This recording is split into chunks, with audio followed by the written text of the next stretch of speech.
Welcome to This Explainer. Today, we're diving into an absolute masterclass on optimizing your marketing. We're going to be distilling Dan Kennedy's insanely effective direct response strategies into what we're calling the ultimate pre-flight checklist. Because let's face it, if you want your campaigns to really soar, you need a system. Think about it. Highly trained professionals, like pilots and surgeons, rely on rigorous checklists to avoid fatal errors. Pilots forget to put the flaps up. Surgeons actually leave utensils inside people. It's crazy, but it happens. So why should your business be any different? A smart, successful business person can easily miss a fatal flaw simply by forgetting to check one vital variable. You literally need a checklist to prevent your campaigns from crashing and burning. So I've got to ask you, is your marketing ready for takeoff? Or is it headed for a crash? In this explainer, we are building that ultimate pre-flight checklist for you. That way, every single time you're about to spend hard-earned money on an ad campaign, you can run it through these principles and basically guarantee maximum ROI. Here is our flight plan for today. Number 1, positioning through your USP and specialization. Number 2, the face of the brand. Number 3, crafting the irresistible offer. Number 4, direct mail mechanics. And number 5, the power of proof. All right, let's jump right into section 1, positioning, focusing your attack with a USP and specialization. To win, you absolutely must have a unique selling proposition, or USP, something that totally differentiates you. Just look at this simple sentence. It built a literal empire. Tom Monahan used this exact USP to grow Domino's Pizza in a wildly oversaturated industry. And notice what he didn't focus on, right? He didn't promise the best tasting pizza or even the cheapest price. He realized his target customer cared about speed above all else. And he built $1 billion business attacking that single, narrow front. Which brings us to a massive concept, attacking on a narrow front. Instead of fighting your competitors on every single product or service they offer, you funnel your resources into a highly focused niche. Take the printing business, for example. Instead of doing general commercial printing and basically fighting everyone, companies like Alpha Graphics and Kinko's focused all their initial marketing muscle solely on copies. They picked a specific battleground and they dominated it.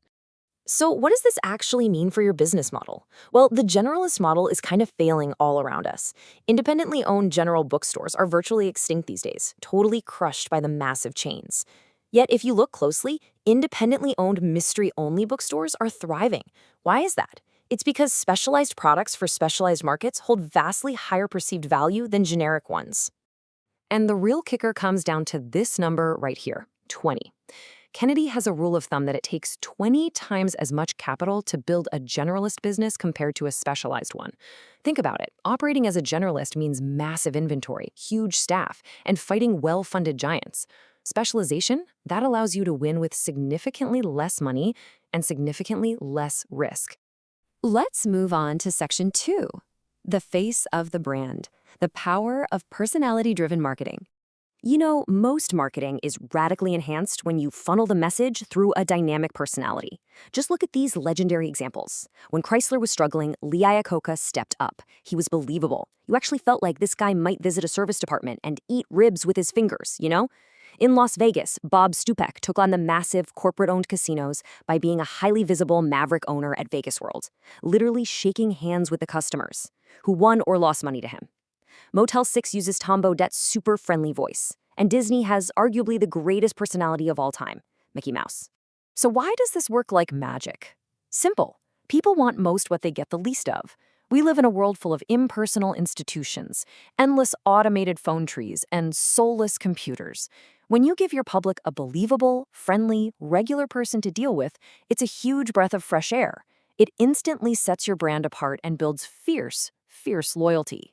All right, section 3, crafting the irresistible offer. We're talking the mechanics of pricing, premiums, and guarantees. Let's start with pricing strategy. You want to dramatize discounts and build perceived value. And guess what? You don't have to play fair to do it. Take a look at this tiered pricing presentation. You establish the anchor by comparing it to fine department stores at up to $200. Then, discount stores at up to $69. Finally, you reveal your actual price, $29.95.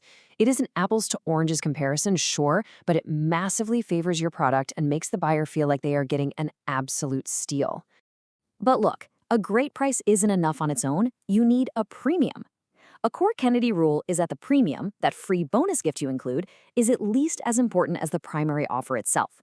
In fact, customers will often make a purchase just to get the premium. For instance, Kennedy once sold a $400 educational course for doctors, but the premium attached to it was a set of consultation certificates valued at $800. You literally have to pile on value until the prospect essentially screams, "Uncle!" And once you've got their attention, you have to completely eliminate their risk. Read this actual use then decide guarantee from Success Track. It allows the customer to use the product for an entire year and still get a 100% refund. Now, business owners are often terrified of liberal guarantees like this, but the reality is the stronger the guarantee, the fewer the problems. In an industry where 10% refund rates were totally normal on 30-day guarantees, this bold one-year guarantees saw return rates drop below 2%. Honestly, if you can't guarantee your product generously, you probably shouldn't be selling it. Moving on to Section 4, the delivery. Direct mail mechanics. Here's the harsh reality. Most Americans sort their mail while standing literally right over a wastebasket. You have to survive that filter. So here are the survival rules.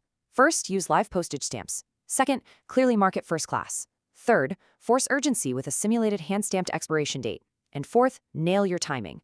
Mail on Friday for out-of-town targets, but if you're mailing B2B locally, ensure it hits their desk on a Monday.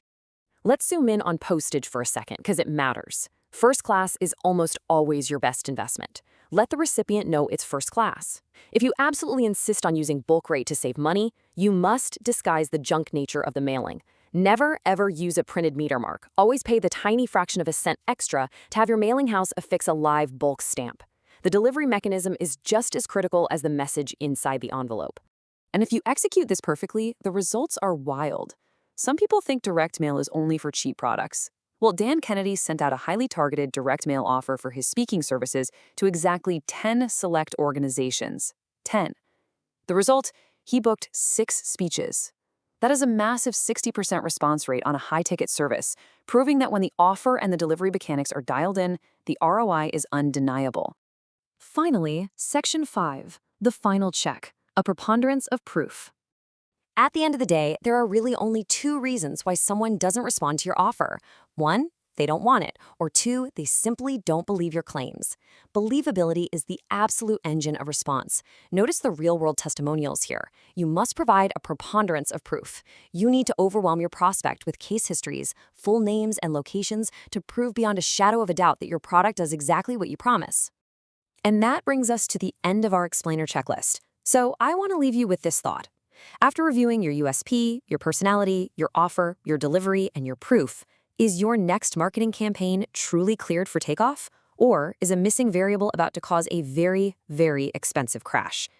Take this checklist, apply it ruthlessly to your own business, and watch your ROI soar. Thanks so much for joining me on this explainer, and keep learning.